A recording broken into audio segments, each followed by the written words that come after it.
Hi, I'm Stuart. Welcome to my YouTube channel. Thanks for viewing my video. In this video, I'm going to give my reading wrap-up for the week of August 11th through August 17. I didn't complete any books this week, so I won't have any reviews. I'll talk briefly about the 5 books that are a part of this week, and I'll also talk briefly about the 4 new books that I got this week. I'll talk about the Wobble I completed, and maybe a few other things in my life. First, I'm going to talk about the 3 books that I started previous to this week and I read more of this week. The first is The First Physical Culturist, Ancient Greek Athletics Training and Competition by Dr. Alex Daulat. I'm 55% through the book. The current chapter I'm on is talking about the diet that the ancient Greeks had. And what's interesting to me is that they were much more advanced than I would have realized. Some of the ideas they had are ideas that we have now. Don't eat too much red meat, a lot of fruits and vegetables, fish. Of course, like now also there was disagreements between the various doctors, experts at that time. But it's just interesting that the more I read these books, and my reading on ancient Greek history is new. This book is just the 3rd book. The more I realize that they had much more in the way of culture, in the way of scientific awareness than I realized. And the second book that I started prior to this week and read some more this week is The Hidden Language of Cats, How They Have Us at Meow by Sarah Brown. This book is interesting to me, that the study of cats, and that's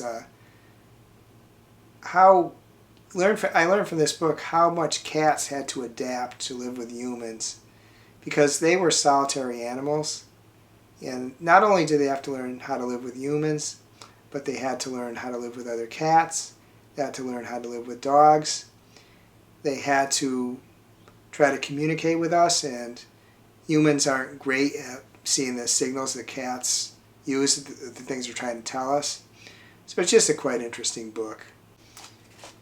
And the 3rd book that I started prior to this week that I read more this week is Funny Story by Emily Henry with Julia Whelan narrating.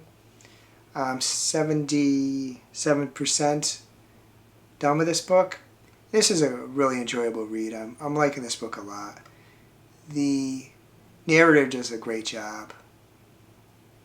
It's going by pretty fast. It's just a very fun read, and the title is appropriate because although there's some serious topics in it, the narrator of the book, Daphne, as opposed to the narrator of the audiobook, but the book narrator, Daphne, she is just, her observations are just kind of amusing, the way she thinks of things. There's a couple books I started this week. One of them is Normal People by Sally Rooney. I'm 22% read of this book. I had a real long hold on Libby at my library, and after 40 weeks of my hold, they happened to get 2 more copies, so my hold came through. So far I'm enjoying it. I'm a little iffy on the 2 main characters, but we'll see how the book goes. It is a quite lauded book. And the second book I started this week is Please Unsubscribe, Thanks, How to Take Back Our Time, Attention, and Purpose in a Relentless World by Julio Vincent Gambudo. I'm just 8% into this book. This is a kind of interesting book. It's like, I'm not great like taking advice from self-help books, but I could certainly stand to cut certain things out of my life. And hopefully maybe this book will at least point me in the direction of doing that. This past Wednesday I had an appointment at my dentist to get a filling done, and it was a 7:30 appointment, so I was done about 8:30. And I wanted to go to the local mall, but it didn't open till 10:15, so I went to a Target that's near it.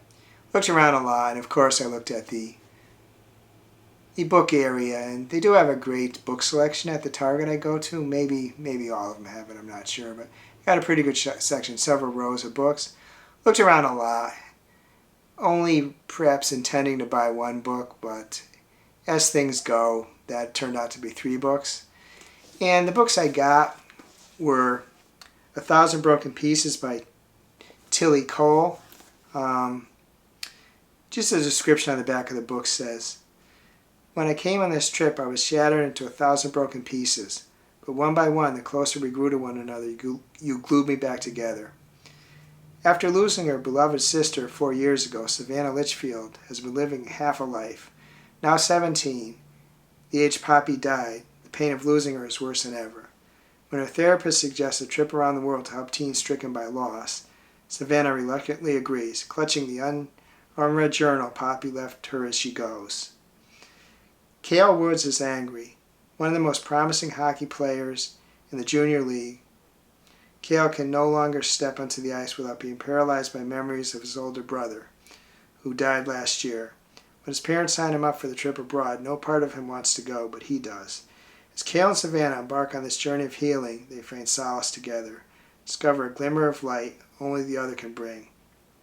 And the harder they fall, the more they might be able to heal the fractured fragments of their hearts. Piece by broken piece." So this is the book.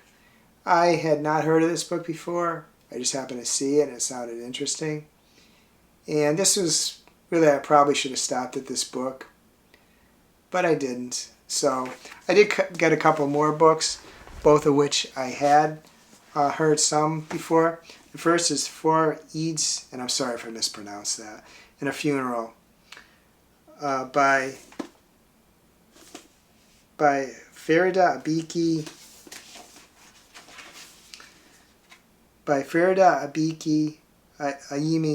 Ayimadi, and Adiba Jagardar, and I'm sorry I pronounced that too. I know I should probably look up pronunciations and names.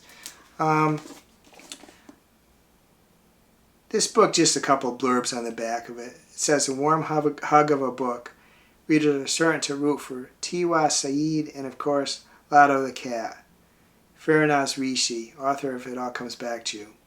And a charming collaboration between 2 of the best Muslim authors in contemporary YA.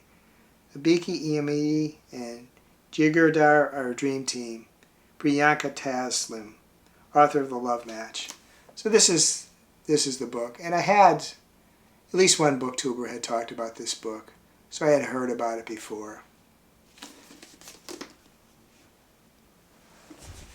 And the final book I got is I Hope This Doesn't Find You by Ann Liang. And this book, I looked at it a little earlier, the description. And basically it's there's a very successful girl in high school. She's doing very well. And there's this boy who's kind of a nemesis to her. And she composes a bunch of emails, not intending to send them, but I guess they do get sent. I guess a similar premise to All the Boys I've Known Before, except that I think the boys in that case were nice guys, and it doesn't sound like this guy's a nice guy, but I suppose there will be a relationship. But I had heard about this book before.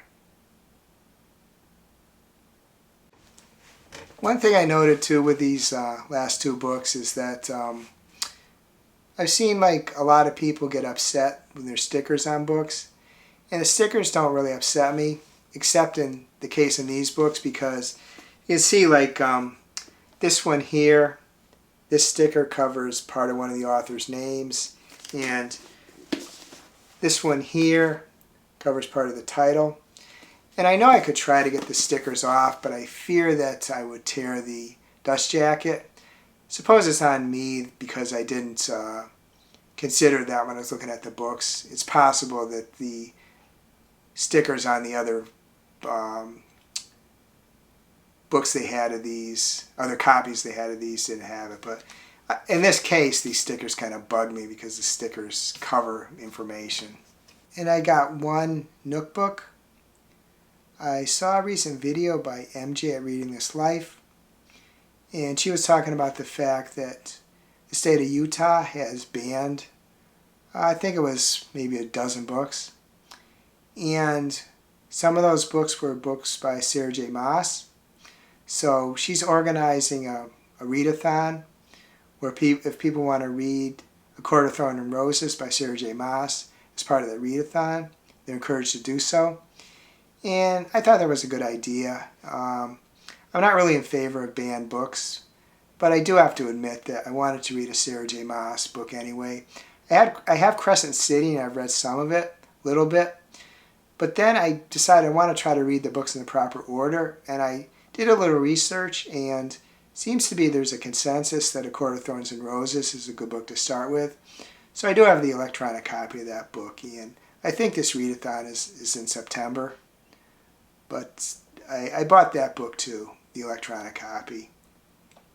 And next I just want to talk about the Wobble I just completed.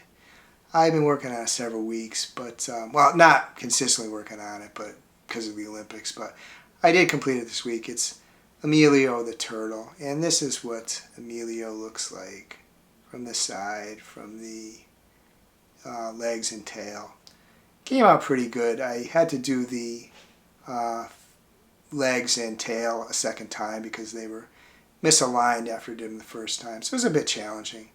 But I think Emilio came out pretty well. Other than that, my week, like I said, I had a dentist visit. Now the Olympics are over, I started watching some WNBA games again. Walk at the local mall. And the other series that I'm working on that about my musical journey, I was kind of hoping to be able to release the videos for that like once a week, ideally on Fridays, but that didn't work out this week, so I think it's not going to be quite on a weekly basis. But hopefully I can release my second one next week. I'd be interested in knowing how your reading week went. Please reply in the comments if you'd be interested in letting me know. Books you're reading, or other parts of your life too, if you would like to comment on that. If you enjoy this video, please give it a like, please subscribe, please hit the bell to get notified when I upload future videos. I hope you have a wonderful reading week, and I hope you have a wonderful week in general.